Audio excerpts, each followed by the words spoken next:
talk today about second guessing yourself. If you're somebody who's grown up with low self-esteem, or you've grown up in an environment where you're constantly forced or put in predicaments to where you have to second guess yourself, stuff like this seems to come naturally. But at the end of the day, as we grow up and as we begin to know who we are through God, we need to know what's best for ourselves. So I am moving. If you've listened to my past episodes, I'm moving. And I'm moving like 4 hours away from my hometown. So like I'm literally moving all of my stuff permanently. And I was just updating my parents about it because, you know, they want to know what we have in place or whatever. So I was updating them about it. And my dad just went on this whole rant about how I don't know what I'm doing. I don't know how life works. And basically, I think he was just projecting love and fear at the exact same time on me. And in that moment, I went up to my room and I started crying because I was afraid. 15 minutes before I spoke to him, I was so excited. 15 minutes before I spoke to him, I was so sure about what I wanted. And a little context about me, I'm not somebody who comes up with stuff spontaneously. If anybody knows me, I plan like years in advance. Like I'm always planning, I'm always organizing, I'm always thinking logically, I'm always planning. So there's never a time I'm going to come up with something and it's going to be spontaneous. Everything that I do is calculated. And so I went up to my room and I was just so crippled with fear. I was fearing the financials. I was fearing my situation. I was literally thinking worst case scenario because one moment I was in my own space and I was in control of my own happiness and I set the tone of positivity, and the next moment I was in somebody else's misery and they set the tone for fear. And I promise you, it will be the people that you have around you the most, the family, the friends who will discourage you the most. It really won't even be a stranger. And I don't say this to say you need to distance yourself from them or you need to cut all of them off. You know what's best for you. You know what you need to do in this season. And what God has confirmed to me in my life in this season is that this is a season of building. This is a season of preparing myself for what's next. And in some senses, I'm going to have to start humbly, but he's preparing me for more. And so, my dad was giving me this advice and it did have some truths to it. So I did take some things from what he said, but it was a lot of fear. And when people don't know us and when people don't know the fullness of who we are, the fullness of what God has called us to do, what our purpose is, they will project their insecurities onto you. And they will also project a version of you that no longer exists for you, but still exists in their mind. And that's something that we have to realize. You need to take everything that people say with a grain of salt, especially if these people don't know you. The way that I test if people know me is I ask them 5 questions about myself.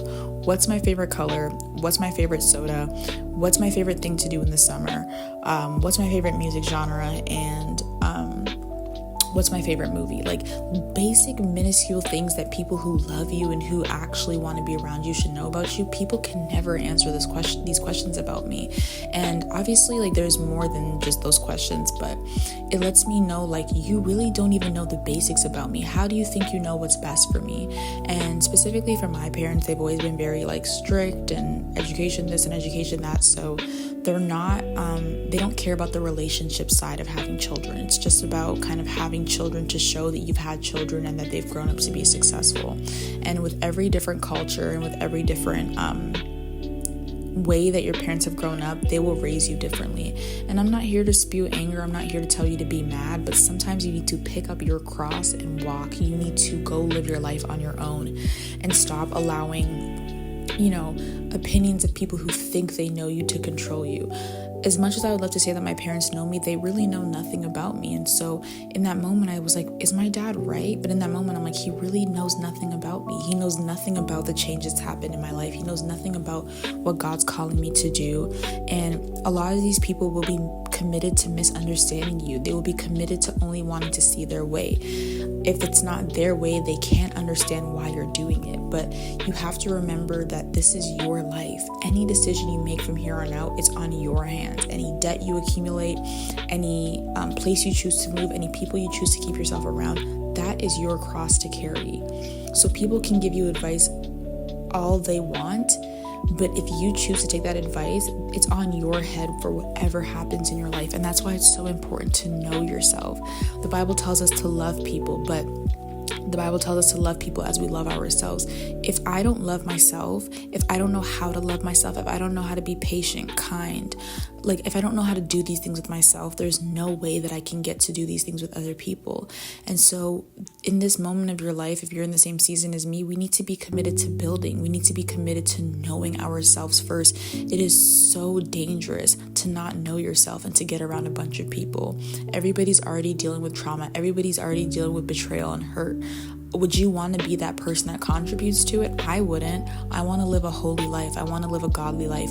I want to leave people better than I found them. That's my main goal every single time. But I can't do that if I don't know myself, if I don't know my boundaries, if I don't know my limits.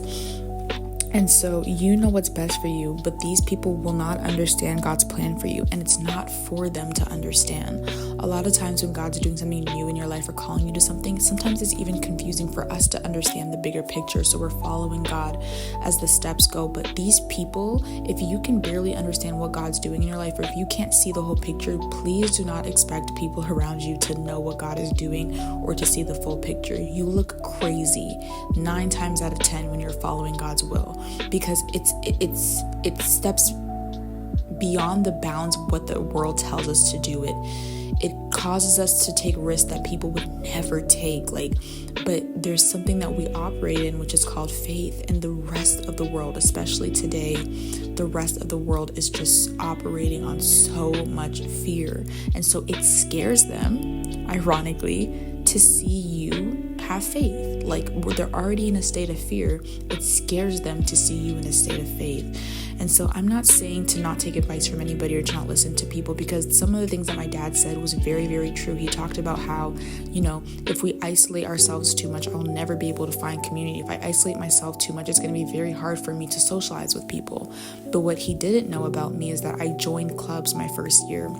I forced myself to be uncomfortable. I made so many more connections. I literally am so proud of myself. I stepped out of my comfort zone so much. But because he doesn't know me and because he's not getting to know me, he doesn't know that about me, right? So 2 things can be true at once. Yeah, it can be true that if you isolate yourself too much, you're gonna forfeit knowing how to socialize, but it can also be true that you could isolate and still make time to have social time. And some of us work best when we have time to rejuvenate ourselves. And for me, that's what it is. But not everybody's going to understand that. And so it's so important to know yourself and to get into environments where you're able to have control over your decisions and not hear voices of misery. A lot of people around you are miserable, and that is the truth.